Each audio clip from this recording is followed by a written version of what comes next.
I'd like to share a very important thought with you today on an essential requirement for assuming and remaining in leadership. Let me first of all begin by saying that contrary to what people think, that leadership is not just been a figurative issue to discuss, but a functional matter to demonstrate.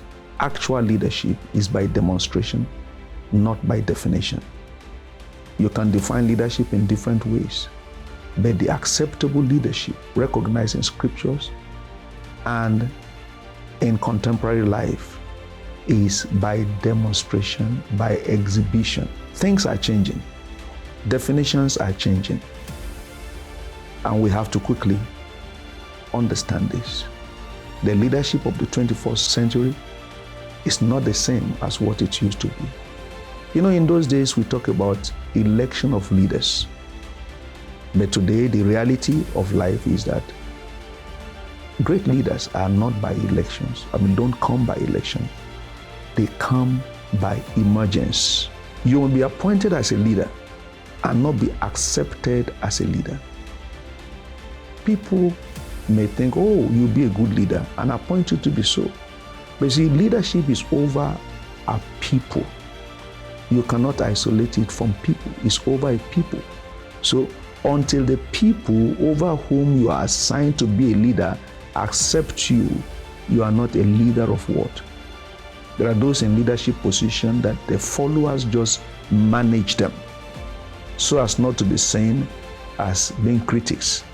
But you see, real leadership is by acceptability. Let me take you through an example of two people quickly, and that in the person of Saul and David. God appointed Saul as leader. He regretted it later because Saul became oppressive. He sat on people when he ought to carry people in his heart and on their head. You see, the people you care for are the people you'll be entitled or be empowered to lead. David, on the other side, never sought for the throne, never canvassed for the throne, but he had a heart for people. He carried people on his head. Whereas Saul was protecting the throne, David was defending God's people. Saul, even though the most competent militarily to go to war, to confront Goliath, because he was taller than all the next tallest person in Israel, from a soldier up. Who else could have been closer to the height of Goliath but Saul? But he refused to go. David, the tiny boy, risked his life for the sake of the people of God. He was out to defend God and his people.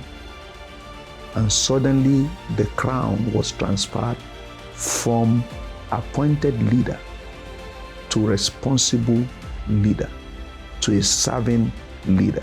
And so later on, after all the exploits that David performed, he was there in a corner on his own when the people of God came to meet him and begged him to come to accept to lead them.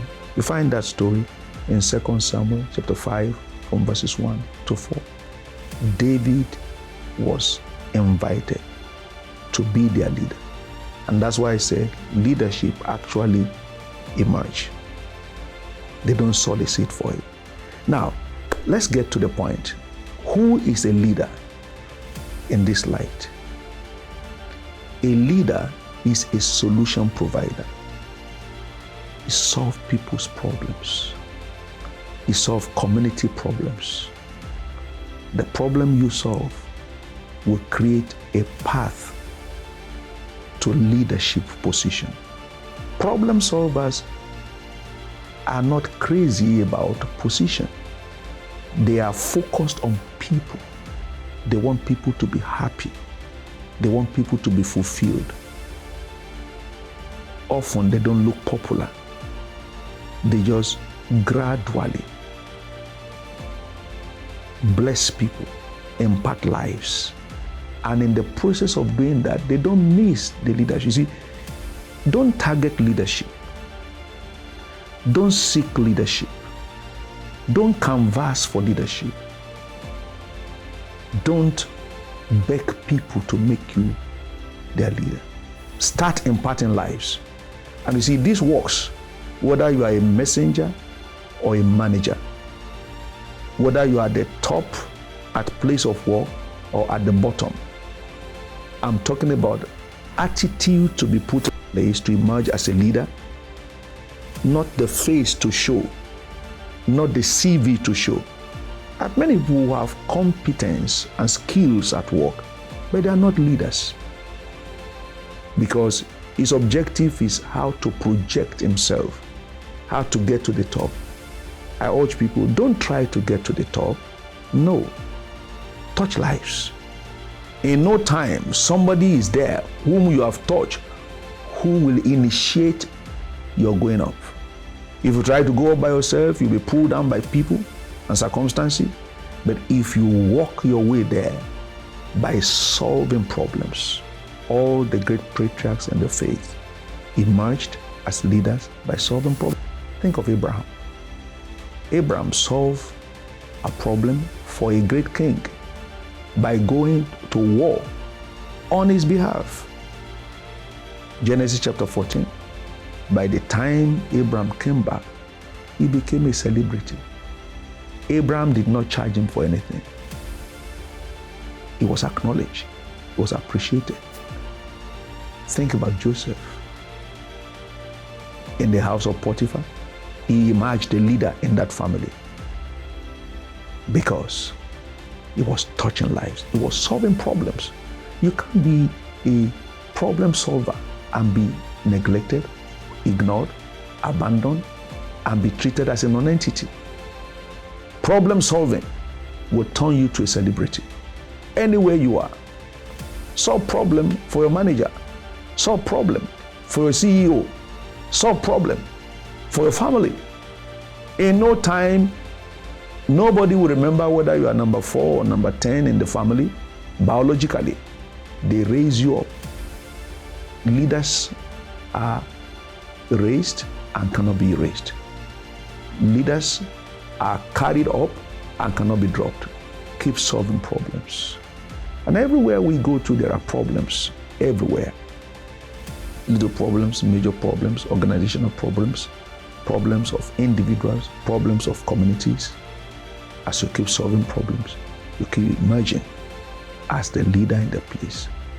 Even in our homes, the reason why many men have no regard from their wives and their children is because they are rather a burden rather than problem solving. And in homes, there are problems.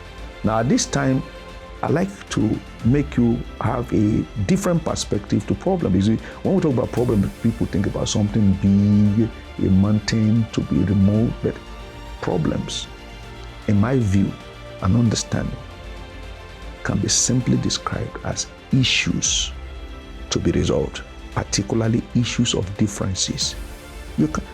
Problems are normal to human existence because of differences that exist, different levels of education or gender or whatever status.